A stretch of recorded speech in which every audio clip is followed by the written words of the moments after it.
आज की इस मीटिंग बुलाने का मेरा मकसद था कि मालिक और मजदूर के संबंध पर रोशनी डाली जाए। मुझे ऐसा लग रहा है कि मालिक और मजदूर के बीच दोस्ताना माहौल पैदा होने के बजाय खींचाव पैदा हो रहा है। आप सही फरमा रही हैं। ये फासला मजदूर खुद बढ़ा रहे हैं। उन्हें हमारी मुश्किलों और समस्याओं की कोई परवाह नहीं। मजदूरों को हमसे कोई हमदर्दी नहीं है, उन्हें सिर्फ पैसा चाहिए। आप बिल्कुल सही कह रही हैं, मगर कभी आपने उनकी समस्याओं पर गौर किया है? उनको 2 वक्त की रोटी भी नसीब नहीं होती। मुझे यही डर था कि एक दिन कहीं बहकावे में आकर तुम्हारे ख्यालात न बदल जाए, और वही हुआ। और उसका कारण है तुम्हारे पति। कहीं भूल कर भी तुमने मजदूरों को बोनस दे दिया तो मजबूरन हम सब लोगों को बोनस देना पड़ेगा, जो हम सब लोगों के लिए नुकसान की बात हो। आप हमारे चैम्बर की प्रेसिडेंट हैं, आपको मालिकों के फायदे के बारे में सोचना चाहिए। सीता देवी, इन मजदूरों की मांग कभी खत्म न हो। एक पूरी करो तो दूसरी के लिए आवाज उठाने लगेंगे कि तनख्वाह बढ़ा दो। तनख्वाह बढ़ा दी तो कहेंगे महंगाई भत्ता दो, बोनस दो, घर का किराया दो। अब क्या क्या दे? सीता देवी, मजदूर भूखा शेर है और बोनस हमारा खून है। अगर एक बार ये खून उनके मुंह को लग गया तो ये भूखा शेर हम लोगों को चीड़ फाड़ कर खा जाए। तुम लोगों को ना तुम लोगों की पगार बढ़ेगी और ना ही तुम लोगों को बोनस मिलेगा। अरे ये कौन सी नई बात है? हम मजदूरों ने जब से इस दुनिया में जन्म लिया है तुम कुर्सी पर बैठने वालों की जुबान से यही सुन रहे हैं। मेरा नाम क्यों लेते हो भाई? मैं क्या हूँ? मेरे बस एक कपड़े देके तुम लोग ये सब। बस हमें सब मालूम है कौन हमारा हमदर्द है, कौन हमारा दुश्मन है। तुम भी फंस गए चाचा, मुझे कांटों में घसीट रहे हो। मैं क्या हूँ? मेरी बिसात क्या है? मैं तो एक मोरे की तरह कुर्सी पे बिठा दिया गया था, एक लाउड स्पीकर की तरह इस्तेमाल किया जा रहा था। मैं तुम्हारे खिलाफ बातें मुझसे कहलवाई जा रही थी। आवाज मेरी होती थी लेकिन अल्फाज मालकिन के हुआ करते थे। मैं एक कठपुतली की तरह था जिसकी डोरी मालकिन के हाथ में थी, जो जब जी चाहे जैसे चाहे घुमा देती थी और मैं घूम जाया करता था। असलियत जानना चाहते हो तो सुनो। तुम्हारा हीरो राम तुम लोगों की हमदर्दियों में बड़ी गर्मी दिखाया करता था शादी से पहले। अब क्या हुआ? शादी के बाद क्या हुआ? वो गर्मी, वो आवाज कहां गई? है कोई जवाब तुम लोगों के पास? रवि बाबू ठीक कह रहे हैं। अब आगे सुनो। सीता ने मुझे ठुकरा कर राम से शादी क्यों की? है कोई जवाब तुम लोगों के पास? अरे भाई मैं तुमसे पूछता हूं, है कोई जवाब? बताओ। अरे भाई ये बहुत गहरी चाल है। This is called politics in business. Ram मजदूर यूनियन का लीडर है, सारे मजदूर उसकी मुट्ठी में है। तो सीता ने सोचा कि अगर वो राम से शादी कर लेगी तो सारे मजदूर उसकी मुट्ठी में आ जाएंगे। अच्छा, आप लोग सीता देवी के ऑफिस गए थे? हाँ गए थे। किस सिलसिले में? अपने बोनस के बारे में पूछने के लिए। और वहाँ कीड़े खाए हुए बैगनों की बातें होती रही। कीड़े खाए हुए बैंगनों का बोनस से क्या संबंध है? एनीवे, और क्या बात हुई? मुर्गी के बारे में। शाबाश शाबाश शाबाश मेरे भाई। बात करने गए थे बोनस की और जिक्र लेके बैठ गए मुर्गी का। अच्छा बताओ, सीता देवी ने कुछ पगार बढ़ाने की बात की थी? हाँ, मगर किसकी? तुम लोगों की नहीं, राम की। मगर राम ने तो पगार बढ़ाने से इनकार किया है। हाँ, यस यस, यही तो चाह रहा हूं मेरे भाई। करोड़पति बीवी का शोहर 200 रुपया महीना पगार बढ़ाकर क्या करेगा? हाँ, क्या करेगा? अरे भाई मैं तो कहता हूं कि राम को तो पगार की जरूरत ही नहीं। अरे उसने अपनी पगार बढ़ाने के लिए इनकार नहीं किया था। इनकार किया था तो तुम लोगों की पगार बढ़ाने के लिए। अरे राम राम, हम सीधे साधे आदमी लोग हैं, ये चाल और गहराई को क्या समझे? ये सच है कि रवि बाबू को हमने अब तक अपना दुश्मन समझा है और अपने खिलाफ। भाई यही तो बदकिस्मती है। धोबी का कुत्ता, ना घर का ना घाट का। एक तरफ तो सीता देवी मुझ पर भरोसा नहीं करती और दूसरी तरफ मेरे भाई, मेरे दोस्त, आप लोग मुझ पर भरोसा नहीं करते। खुदा खैर करे। क्या बात है, कुछ भाई लोगों के चेहरों पर बगावत का रंग नजर आ रहा है। इंतजार करते करते हमें बहुत देर हो गई है। हमारी मांगें सारी की सारी 1-2 दिन में पूरी हो जानी चाहिए, वरना याद रखो हम में से कोई भी काम पर नहीं जाएगा। हाँ, तुम जा सकते हो क्योंकि इस फैक्ट्री की मालकिन तुम्हारी बीवी है। क्या कहा? एक मिनट, अगर तुम्हारी मेरे बारे में यही राय है तो सरासर गलत है। मेरी जाती जिंदगी का मेरी नौकरी से कोई संबंध नहीं। हम कल ही जाकर उनसे बात करेंगे और उसके बाद फैसला करेंगे कि हमें क्या करना चाहिए। क्या करना चाहते हैं और क्या कहना चाहते हैं आप? एक मुद्दत से हम लोग बोनस की मांग कर रहे हैं, आपकी तरफ से इसका कोई जवाब नहीं आया। अब हमें क्या करना चाहिए यह आपके फैसले पर निर्भर है। ऑल राइट, फिलहाल हमारा यह फैसला है कि हम आपको बोनस नहीं दे सकते। नहीं दे सकती? मगर क्यों? क्योंकि इस साल कंपनी को बहुत नुकसान हुआ है। नुकसान? हाँ, ऑडिटर साहब इन्हें समझाइए। हाँ, इस साल कंपनी को कई लाख का नुकसान हुआ है। चलिए मान लिया कि आपकी कंपनी को इस साल नुकसान हुआ, लेकिन इससे पहले तो कंपनी फायदे में चल रही थी। उन फायदों का हमें बोनस दिया जाए। वो तमाम फायदे इस साल के नुकसान में खत्म हो गए। आपका ये जवाब इनकम टैक्स वालों के लिए ठीक रहेगा, हम लोगों के लिए नहीं। अकाउंट्स तैयार हो जाने दीजिए, उसके हिसाब से जो बोनस निकलेगा आप लोगों को दे दिया जाएगा। कौन से अकाउंट? जो इस साल के नुकसान के बलबूते पर तैयार किए जाएंगे? हाँ, वही अकाउंट। फिर तो नतीजा साफ जाहिर है कि आप कंपनी का नुकसान दिखाकर हमें बोनस देने से इनकार कर देंगी। अपन ऐसा झूठा और बनावटी अकाउंट को नहीं मानता। शराब, पहले तमीज से बात करना सीखो। इस कंपनी ने आज तक ना कभी झूठे अकाउंट बनाए हैं ना कभी बनाएगी। मैडम, आप खामखा गर्म हो रही हैं। हमें मालूम है कि पिछले साल हमारे माल का प्रोडक्शन बहुत अच्छा हुआ था और मार्केट में हमारे माल की मांग भी ज्यादा थी। मगर खर्चे आमदनी से ज्यादा हुए थे। मगर क्यों? कौन जिम्मेदार है उनका? माना कि आपने अकाउंट में कोई गोलमाल नहीं किया, लेकिन अकाउंट में गोलमाल हुआ जरूर है, ये तो आपको मानना पड़ेगा। इसलिए पहले इनका पता लगाइए और फिर इंसाफ से जो हमारा बोनस है हमें दीजिए। मैडम, आज हमें मजबूर होकर कहना पड़ रहा है कि मजदूर की जिंदगी महंगाई और तंगदस्ती के पाटों में गेहूं की तरह पिस कर रह गई है। गुरबख्श की मिसाल लीजिए, ये अकेला घर में कमाने वाला है, 2 बूढ़े माँ बाप हैं, 4 बच्चे हैं और 2 जवान बहनें हैं। इतनी कम तनख्वाह में ये इनका पेट नहीं पाल सकता। उनकी दूसरी जरूरतें पूरी करना तो दूर की बात है। तो क्या आपका मतलब है कि यहाँ आप काम अकेले करेंगे और तनख्वाह हम आपके पूरे घर वालों को देंगे? नहीं, तनख्वाह मत दीजिए, मगर प्यार से हमारे सर पर हाथ रख दीजिए। हमारे दुख देखिए, हमारे घरों में आंसुओं का सैलाब देखिए। मुझे आप लोगों के दुख और आंसुओं से कुछ लेना देना नहीं। तनख्वाह आपको आपके काम की मिलेगी, समस्याओं की नहीं। That's all. शांता, शांता जी? वो जरा घड़ी में कल सुबह 5 बजे का अलार्म लगा दो। क्यों? किस लिए? वो कल तुम्हारी बहू की फैक्ट्री में तुम्हारा बेटा हड़ताल करने वाला है। हड़ताल? हाँ, और बंदोबस्त के लिए मेरी ड्यूटी लगाई है, तो मुझे तो जल्दी जाना ही पड़ेगा ना। सीता, कल सुबह जल्दी उठ सकती हो? क्यों? कल से हमारी फैक्ट्री में स्ट्राइक शुरू होने वाली है। सबसे पहले मुझे पहुंचना होगा। 5 मिनट जगा देना।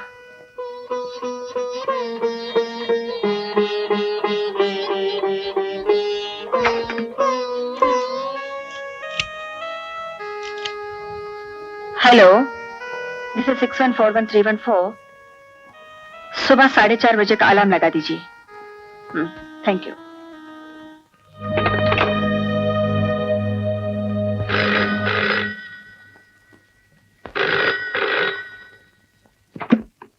Hello, S, thank you.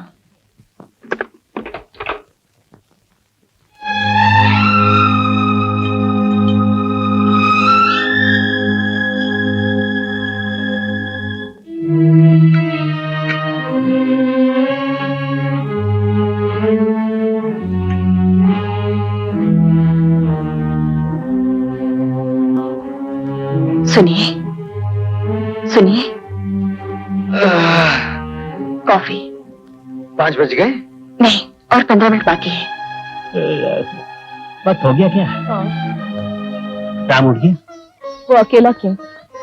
दोनों पार्टियां जंग पे जाने के लिए तैयार हो चुकी हैं।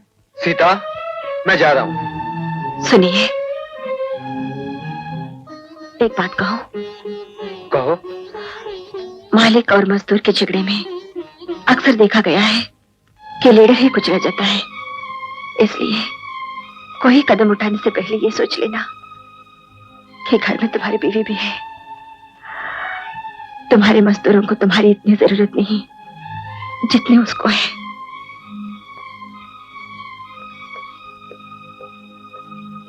सुनिए, वहां कुछ छोटी मोटी गड़बड़ हो गई तो सख्ती मत करना। देखो, ऐसे मामलों में दोबारा मुझे कभी सलाह नहीं देना। मैं पुलिस ऑफिसर हूं, मुझे मालूम है क्या करना।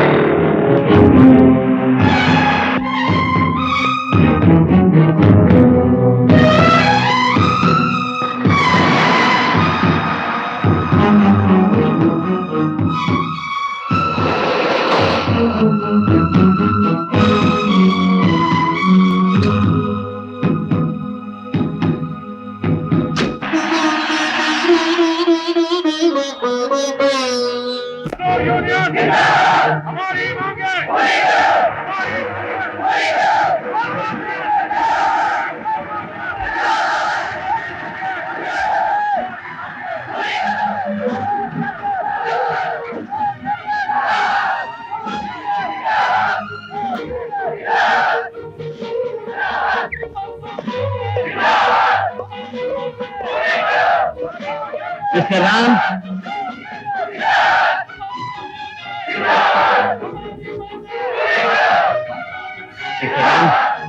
ये नारे लगाने या हड़ताल करने की जगह नहीं।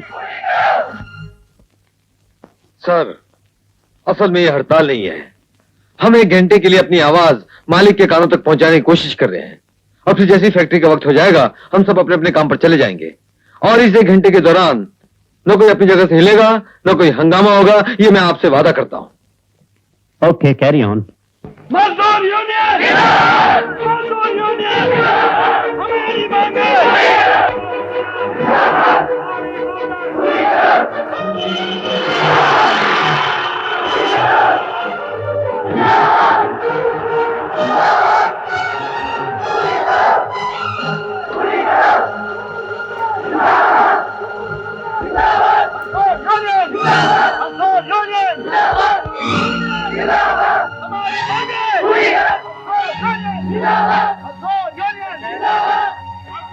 इंस्पेक्टर। Yes madam. ये सब क्या हो रहा है? इन लोगों को अंदर आने की इजाजत कैसे दी? मैडम, इन लोगों का कहना है I don't want any explanation.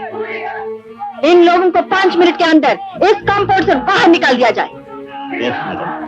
मजदूर यूनियन हमारी मांगे मजदूर यूनियन जिंदाबाद मिस्टर राम,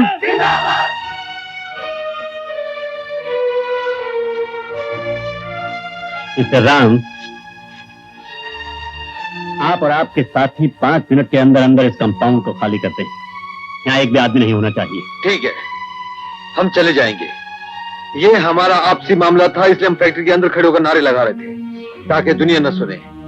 आप हमें मजबूर कर रहे हैं कि हम बाहर गली कूचों में जाकर नारे लगाएं, तो ठीक है, हम चले जाएंगे। इंस्पेक्टर साहब, इनसे कह दो फैक्ट्री के अंदर चिल्लाने से आवाजें फैक्ट्री के अंदर नहीं रह जाती है, इसलिए सड़कों पर चिल्लाए, गली कूचों में चिल्लाए, मुझे कोई फर्क नहीं पड़ता।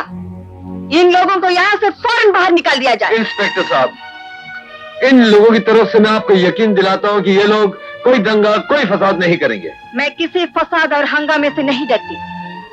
ये कंपाउंड फौरन खाली कर दिया जाए। अंदर ना कोई मजदूर जाएगा और ना किसी की आवाज सुनाई देनी चाहिए।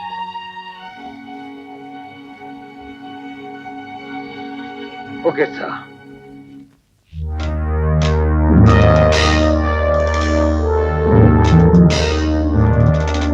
मजदूर यूनियन जिंदाबाद मजदूर यूनियन जिंदाबाद मजदूर यूनियन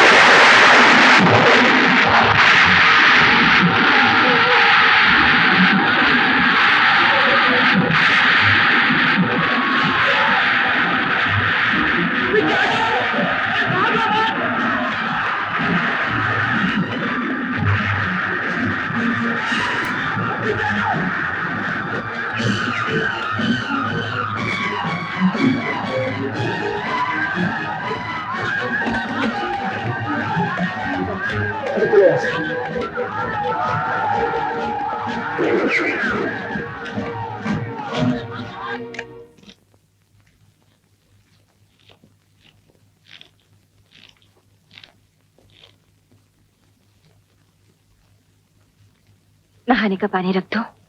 नहीं, मैं बाद में नहा लूंगा। क्या हुआ बेटा? सुना आज फैक्ट्री में कुछ गड़बड़ हो गई? हाँ माँ, अब उन लोगों का जुल्म दिन ब दिन बढ़ता ही जा रहा है। आज पुलिस बुलवाकर हम पर लाठीचार्ज करवाया गया, कल हमें जान से ही मार सकते हैं। अपना गुरूर, अपनी ताकत दिखाने के लिए आज हमारे 25 मजदूर गिरफ्तार करवा दिए गए हैं। अगर कल तक वो मजदूर नहीं छूटे ना, तो मजबूरन हमें भूख हड़ताल करनी पड़ेगी। हमें यानी कौन करेगा भूख हड़ताल? मैं करूंगा, और कौन करेगा? तू क्यों करेगा? फैक्ट्री में क्या तू अकेला काम करता है? मुझे को करना होगा माँ। अब जंग शुरू हो गई है, या तो अपना हक लेंगे या अपनी जान दे देंगे। कैसी अशुभ बातें कर रहा है रे तू? पहले अपनी माँ को मार डाल, फिर जो जी चाहे कर। नहीं माँ, ये कदम तो उठाना ही पड़ेगा। ये मुर्दा परस्तों की बस्ती है, यहाँ जिंदों की आवाज कोई नहीं सुनता, मरने वालों की पूजा की जाती है।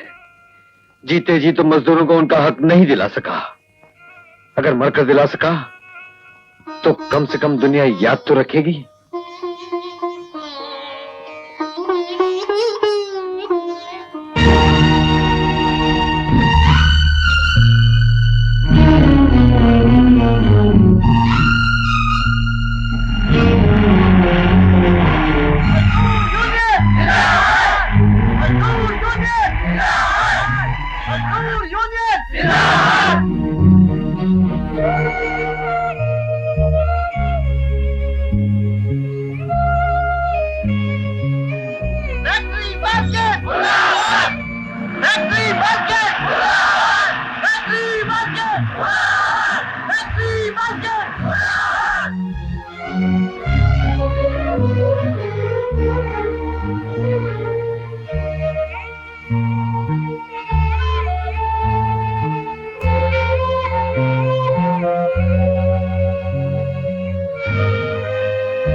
सीता,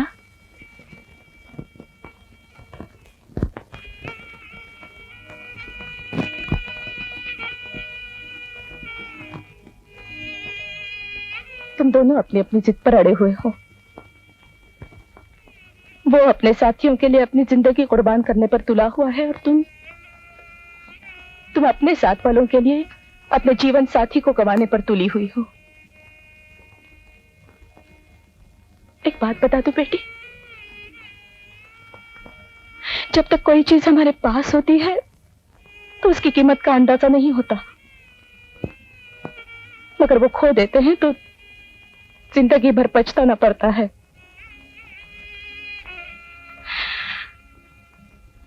अगर तुमने अपना पति गंवा दिया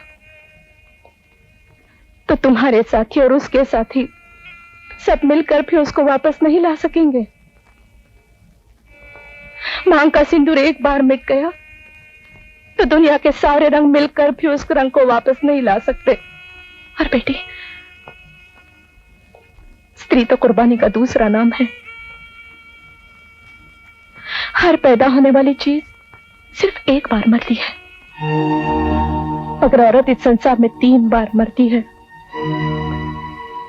पहली बार जब वो बच्चे को जन्म देती है तो मरकर दोबारा जन्म लेती है, और इस नए जन्म को पाकर वो फूली नहीं समाती। दूसरी बार वो तब मरती है जब उसका सुहाग मिट जाता है।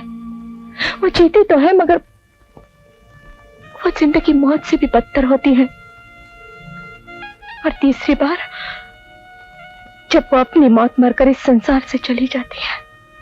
बेटी, ये तुम्हारे सुहाग की जिंदगी और मौत का फैसला है। आज तुम सुहागन हो, पतिव्रता हो, कल तक रहोगी या नहीं कोई नहीं जानता। तुम्हें अपने सुहाग को जिंदा रखना है या अभिमान को? इसका फैसला तुम्हारे हाथ में है।